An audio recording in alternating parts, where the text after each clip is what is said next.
Hi, welcome Hi. everyone. Uh, we are joined today. I'm Amy Cox. I'm the host of this little conversation today. Um, and I am speaking with Dr. Eleonora Bartley. And good morning. How are you? Good. How are you?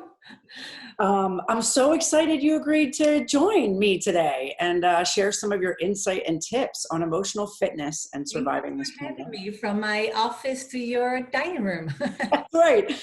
It's amazing what technology That's is enabling us to do today in ways that I never thought we'd be operating. hmm So just to give our viewers, our listeners a little bit of background on you, you are a licensed psychologist who provides counseling, consulting services, and expertise, and specifically or especially in trauma, resilience building, and relationship issues. And you were also an academic for 15 years, directing a counseling master's program.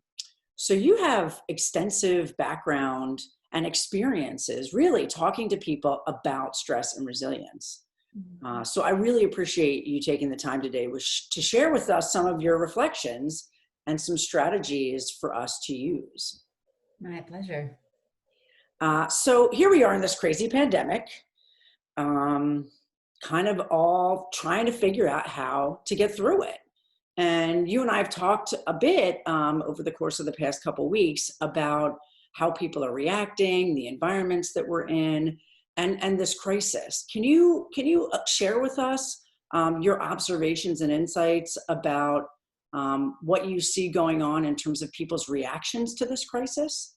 Yes, and I think that it's helpful to know what's happening to us, because if we know what's happening to us, then we are much more likely to know what to do about it. Well, I think most of us are feeling so overwhelmed by the number of newness of our own feelings and what's happening around us that it's hard to get our bearings. In my conversations, both in terms of my clinical work and with colleagues and my own experience and my own survival of the pandemic, there are three main reactions that most of us are having. The first one, and I think the most pervasive one, is grief. When there's so many changes happening all at once, there are a massive amount of losses that all of us are experiencing, and no one's being saved from it. Some of these losses are what I would say relatively small. And when I say relatively, I mean that it can actually feel very large, but they're not lethal in and of themselves. So there could be changes in routines. There could be some changes in scheduling. So some folks are missing their graduation. Some folks are missing their birthday parties.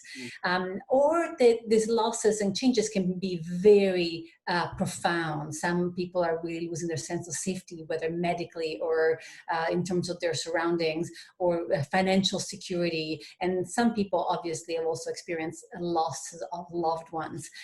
So losses can take all sorts of shapes and forms, and they're taking many shapes and forms these days.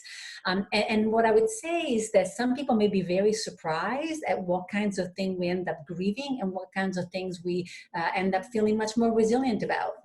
So some folks are really grieving, sometimes even more, some of the so-called small losses, and might find themselves be very resilient to the more significant ones. And of course, that's not the majority. But just to say, don't be surprised at how the loss hits you. Now, this is where, the tip for losses, and I'm just going to talk about common reactions from now, but for loss, the main tip is that we are designed to process our own sadness and disappointment. We don't actually control the loss and grief does us. So what does that mean? That means that we really, the only job we have to do is to welcome those waves when they come.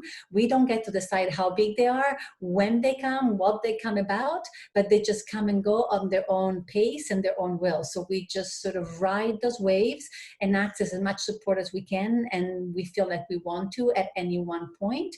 But there's nothing to fix, so to speak, and nothing to do about it, except for riding those waves and knowing that they will pass and know that there's more to it than just the grief.